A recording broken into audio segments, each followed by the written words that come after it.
हाँ जी, welcome back जी, welcome back, good afternoon. तो आज मंडे है, मंडे सेल्स रिव्यू भी होता है और नेक्स्ट वीक की प्लानिंग रिव्यू भी करते हैं हम लोग। तो let us today be concentrating ourselves on कि जब हम मार्केट में जाते हैं तो हम अपने रिटेलर से जब रूबरू होते हैं तो अपना बेसिक ऑब्जेक्टिव क्या होना चाहिए, और हमें कहाँ रेजिस्टेंस मिलता है। तो आप लोगों में से कोई भी जो मेरे पिछले कुछ ब्रीफिंग्स के अंदर में मैंने कुछ एक आदमी के लेवल पे एक बताई थी बात कि भाई हर इंसान का गोल होता है। कोई भी हम लोगों में से अपनी टीम में से ये बताया कि जब हम रिटेलर के पास जाते हैं तो रिटेलर का गोल क्या होता है। एवरी इंसान, जो भी बंदा इस दुनिया में वाणिज्य करता है, कॉमर्स, ट्रेड एंड कॉमर्स, उसका एक ही ऑब्जेक्टिव है, टू अर्न मनी, करेक्ट। तो अब हम देखते हैं कि रिटेलर के लेवल पे रेजिस्टेंस आता है हमारे प्रोडक्ट को, टाटा जेन्युइन पार्ट्स को लेके रेजिस्टेंस आता है। तो हम अपने में ही जस्टिफाई करना चालू हो जाते हैं कि हमारे प्राइसेस ज्यादा हैं, हमारी मतलब के कूपन्स कम है या इंसेंटिव्स कम हैं। तो क्या हमने कभी एक ऐसा सोचा है मन में कि मेरा रिटेलर क्या चाहता है। आपको याद होगा कि एक वन ऑफ द ब्रीफिंग्स में मैंने बोला था, treat the person as the person wants to be treated. याद आया? सो दैट इज व्हाट वो चाहता क्या है। वो चाहता है मैं कमाई करना चाहता हूं। तो कैन वी शो हिम कि कमाई कहां है। क्या हमारे पास में ऐसी सुविधा है कि हम मेंटली प्रिपेयर्ड होके जाएं। हमारे पास में क्या ऐसे स्टैटिस्टिक्स होते हैं कि हम जाके रिटेलर को बता पाएं कि जी तुम कमाते क्या हो। तो ये बड़ा इंपॉर्टेंट एस्पेक्ट होता है सेल्स वालों के लिए। आज स्पेसिफिकली मैं बोल रहा हूं। ऑफ कोर्स मैं ये बिलीव करता हूं कि मेरा सारे जितने हम यहां हैं हम सभी सेल्स कर रहे हैं अपने अपने लेवल पे। अकाउंट्स हो, फाइनेंस हो, ऑपरेशंस हो, सब कुछ all are related to end result क्या है, sales, logistics, anything, all are sales. We are all doing sales. खाली ये है कि हमारे सेल्स के डेफिनेशन अलग अलग हैं। कुछ फिजिकली सेल कर रहे हैं, कोई मार्केटिंग वाले क्या करते हैं, sales. What does it culminate into, sales. ठीक है। तो सबसे इंपॉर्टेंट चीज ये है कि माइंडसेट हमारा, जब हम जाते हैं हमारा माइंडसेट ऐसा होना चाहिए कि हम अपनी बात नहीं सोच के उसकी बात सोच के जाएं, और वो चाहता है कमाई। तो हमें सबसे पहला उसको कमाई हम क्या दे रहे हैं उसका एक हमारे पास में चिट्ठा होना चाहिए। चिट्ठा क्या है जी? ये मेरा ट्रेड डिस्काउंट, ये मेरी स्कीम, ये मेरा तुम्हारे पास में बैकएंड इंसेंटिव, ये मेरे नॉन इंसेंटिव बेस्ड इंसेंटिव। क्या होता है जी कि गेट सेट फ्लाई या और भी कई चीजें, कई भी जगह पर हम मैकेनिक्स के लिए, टाटा गुरुज के लिए इंश्योरेंसेस देते हैं या और कुछ। Am I right? तो अपना मेन ऑब्जेक्टिव है benefit to the stakeholder. जब हमारा माइंडसेट ये लेके जाएंगे हमारे को रेजिस्टेंस नाम की चीज खत्म हो जाती है। ओके। सेकंड पॉइंट आता है क्या हमारा रेपो हमारे रिटेलर्स के साथ में या हमारे कस्टमर्स के साथ में या हमारे गुरुज के साथ में कैसा है। उसके अंदर में एक चीज का याद रखना कि जब भी हम अपने स्टेक होल्डर के पास जाते हैं, चाहे वो रिटेलर हो चाहे वो मैकेनिक हो, क्या हमें उनके नाम और उनके आगे टीम मेंबर्स के नाम भी पता है। एक बहुत पुराना एनेक्डोट है। टिस्को के एमडी हुआ करते थे रूसी मोदी। उनका ये बात फेमस थी कि वो वर्करों के नाम भी याद रखते थे। अपने कितने हजार वर्कर थे, he used to call the workers by name. तो जब आप किसी को नाम से पुकारते हो, कभी आपने सोचा है कि एक स्टेशन जाते हो, रेलवे स्टेशन पे हजारों की भीड़ होती है, कितने टीवी चल रहे होते हैं, कितनी आवागमनी लगी होती है, आप केयर नहीं करते हो, आप चल रहे हो। कभी आपने ऐसा देखा कि किसी ने आपका नाम पुकार दिया? टपन, आप इमीडिएटली घूम के देखते हो यह कौन बुला रहा है, आपका इंटरेस्ट जाग जाता है। मैं राइट?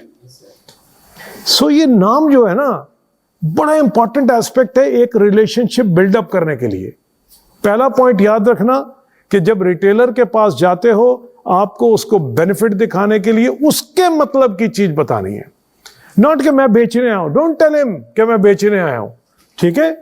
आप उसको बताओ कि आपके बेनिफिट के लिए मैं आया हूं। तो आपको समय देता है, बैठ के बात करता है, बताओ क्या है। M I right?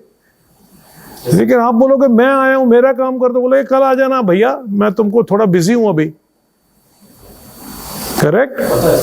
Second point हो गया कि आप उसको बाय नेम और उसके जितने भी स्टाफ मेंबर्स हैं, जितने स्टाफ मेंबर्स हैं उनके साथ आपका पर्सनल रैपो होना चाहिए, क्योंकि डिसीजन मेकर्स रिटेलर ओनर नहीं होता है। Retailer owner is only the final rubber stamp, जो प्रेसिडेंट की तरह रबर स्टैम्प मारता है। फाइनली प्रपोजल जो है उसके स्टाफ से आता है। तो आपको ये बनाना है कि आप रिटेलर से लास्ट में मिलें, सबसे पहले उसके स्टाफ मेंबर्स के साथ में अपना ऐसा रैपो, यार मेरे पार्ट्स तो बता यार कितने। कोई रिटेलर उठ के नहीं जाता कि ये देख के आऊंगा जी टीजीपी के टॉप शाफ्ट कितने पड़े हैं और दूसरी कंपनी के कितने पड़े हैं। कोई नहीं जाएगा, वो बोलेगा देखना राम जी, श्याम जी देखो। तो दैट इज द वे आप एक एंट्री पाते हैं एक रिटेलर में। नेक्स्ट आता है कि क्या आपके पास में सेल्स प्रोसेस है अपना? क्या आपको पता है मेरा corporate communication subject to company rules हमने क्या बनाया हुआ, हमने कैसे इसकी पिचिंग करनी है? ये पिचिंग कॉर्पोरेट कम्युनिकेशन के तहत जानी चाहिए। ये नहीं होना चाहिए कि डीएसआर जाके बोल रहा है एक्स, एमएसआर जाके बोल रहा है वाई और मैनेजर जाके बोल रहा है जेड।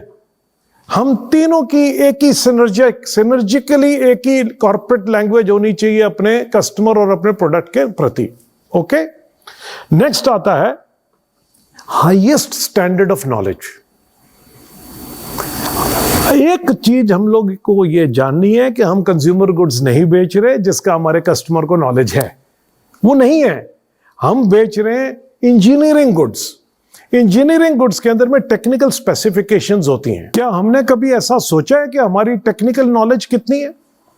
क्या हम एक्सप्लेन कर सकते हैं? जैसे आज हमारे यहाँ मैं वेलकम करता हूं राव जी को, हमारे यहाँ पर आए हुए हैं। क्या इनको हम लेके जाएं तो क्या हमें टाटा कमिंस के जो स्पेसिफिक प्रोडक्ट की स्पेसिफिकेशंस हैं, क्या हम उनके साथ जाके ये बता सकते हैं कस्टमर को? नॉलेज किसको बंदा मिलता है जाके? आप जाते हो, नॉलेज जब आपके पास है, आपको कस्टमर पूछता है बता भाई मैं क्या करूं। तो जहां आप पे वो ट्रस्ट करने लग जाता है कि इस बंदे को नॉलेज है, ये मेरे को पार्ट नंबर्स बता देगा कि मेरी गाड़ी में कौन सा पार्ट नंबर फिट होगा, तो वो डेफिनेटली आपको फिर प्रेफर करना चालू हो जाता है आपको माल खरीदने के लिए भी। कहीं मैं गलत तो नहीं बोला? हेलो, ठीक है ना? करेक्ट। तो नेक्स्ट आता है एजुकेशन। क्या आपने आज तक अपने कस्टमर को, रिटेलर को या रिटेलर के स्टाफ को एजुकेशन दी है कि भाई अभी ऐसा है कि नेक्स्ट जो क्रैंकशाफ्ट आई है उसके अंदर मेन बेरिंग की ऑयल सील के घाट के अंदर में ये चेंजेस आए हैं, ध्यान देना, इस इंजन नंबर के बाद में ये चेंजेस हैं। जब आप एजुकेट करते हो तो वो आप पे डिपेंडेंट हो जाता है, फिर आपको फोन करता है, हेलो क्या हाल है भाई, मेरे को बताना जरा इस पे कौन सा पार्ट नंबर लगेगा। The moment he becomes dependent on you, resistance खत्म। रेजिस्टेंस अभी तक मैं प्राइस पे नहीं आया। क्यों नहीं आया? Price is the last factor, price is not important. हमने अपनी पोजीशनिंग टाटा जेन्युइन पार्ट्स की एक लेवल पे पोजीशनिंग है, हमारा सेगमेंटेशन हुआ है। हमारे को नहीं झगड़ा करना कि जी वो 4 नीचे 5 नीचे ब्रांड जो है वो इतने सस्ते क्यों बिकते हैं। कस्टमर को पता है कि प्राइसेस इसके इतने होते हैं और प्राइस देने वाला कस्टमर ही टीजीपी लगाता है। जिसके पॉकेट में पैसे ही नहीं है वो हमारा कस्टमर ही नहीं है। Am I right? तो रिटेलर के एंड पे रेजिस्टेंस को मैनेज करने के लिए सबसे पहली चीज आपको यह करनी है कि रिटेलर के जो पेरिफेरल्स हैं उसको पकड़ लेना है। प्राइस बहुत पीछे आएगा, डिस्काउंट बहुत पीछे आएगा। आप जब उसको पूरा टोटल अर्निंग पोटेंशियल दिखाते हो तो उसको एक इंडिविजुअल प्रोडक्ट के सामने टीजीपी बहुत ऊपर है, बहुत ऊपर है। कोई भी एक्स ब्रांड का एक पार्ट आता है, टीजीपी एक बंडल आता है, बंडल्ड ऑफर है। उसके अंदर में हम 50 तरीके के प्रोडक्ट देते हैं, 50 तरीके के हम इंसेंटिव देते हैं। तो जब आप उसको टोटल की लिस्ट बताओगे तो उसका माइंड पैराडाइम शिफ्ट हो जाता है और वो बोलता है यार यही अच्छा है, मैं क्यों इधर उधर जाऊं, चाहे महंगा भी है। बेचना तो परचेज प्लस प्रॉफिट पे ही होता है ना। ये माइंडसेट की गेम है। आपका हर गेम माइंड में चालू होता है, अपने साथ उनको रखना बहुत जरूरी है। नेक्स्ट आता है कि अगर हम वहां अपने रिटेलर काउंटर पे जाके जब वो हमारे को रेजिस्टेंट देता है और हमारे को कोई दूसरे ब्रांड की बात बताता है, क्या हम प्रिपेयर्ड होते हैं उस वक्त कि भाई मेरी आरओआई कैसे क्रिएट होती है? ये हमारे को उसको एक्सप्लेन करना बहुत जरूरी है। हमारी अवेलेबिलिटी, ये हमारा सबसे बड़ा हथियार है। हमारी शॉर्ट टर्न अराउंड टाइम बहुत छोटा है, हम रोज डिलीवरियां देते हैं। हमने क्यों 30 गाड़ियां रखी हुई है सब डिलीवरी देने के लिए, टैट रिड्यूस करने के लिए। हम कहते हैं कि हमारे में बहुत अभी और लॉन्ग जर्नी बाकी है, लेकिन हैरान हो जाओगे आप देख के कि हमारे कंपटीटर्स का प्रोडक्ट 4-4, 6-6, 7-7 दिन बाद में डिलीवरी होता है, जबकि हम ऑन डेली बेसिस डिलीवर करते हैं। ये हमारी स्ट्रेंथ है। क्यों नहीं स्ट्रेंथ को एक्सप्लॉइट करते आप लोग? जाके आप रिटेलर के पास जाके वहां पर उसको सारी आरओआई वाली कहानी बताओ कि अगर वो कोई एक्स्ट्रा डिस्काउंट देते हैं बंदे, तो एक्स्ट्रा डिस्काउंट के बाद में उसको कैरिंग कॉस्ट भी पड़ती है, जो हमारे केस में नहीं पड़ती है। तो वो कॉस्ट जो है उस प्रोडक्ट के ऊपर आती है। करेक्ट। नेक्स्ट ये है कि फॉलो अप। क्या आपने ऑर्डर कलेक्ट किया? कलेक्ट करने के बाद में आपकी रिस्पॉन्सिबिलिटी खत्म होगी? ऑफिस में दे दिया या ऐप में डाल दिया या सिस्टम में डाल दिया, डिलीवरी ऑपरेशंस करेगा? नहीं। बिलिंग डिपार्टमेंट करेगा? नहीं। आप रिस्पॉन्सिबल हो, single point of contact for every customer. जिसको भी आप देखते हो, आप जब से ऑर्डर लिया और ऑर्डर से लेके पेमेंट लेने तक की रिस्पॉन्सिबिलिटी उस रिटेलर को आपने टेक अप करनी है। तो इन चीजों को मद्देनजर रखते हुए काइंडली आप अपना होमवर्क, स्टैटिस्टिक्स, जब भी आप निकलते हो कुछ अच्छी हैबिट्स बनाओ। पहले तो ये है, अच्छी हैबिट ये है कि मैंने टाइम पे, देखो if you are early riser बहुत होंगे, अच्छी बात है। नहीं हो तो काइंडली अपना टाइम फिट करो कि टाइम फिक्स होने के बाद में मैं मार्केट इतने बजे पहुंचता हूं। कन्वीनियंस रिटेलर की होनी चाहिए, कन्वीनियंस गुरु की होनी चाहिए। तुम कब अवेलेबल हो, मैं आ रहा हूं, और अपना टाइम उस हिसाब से एडजस्ट करो।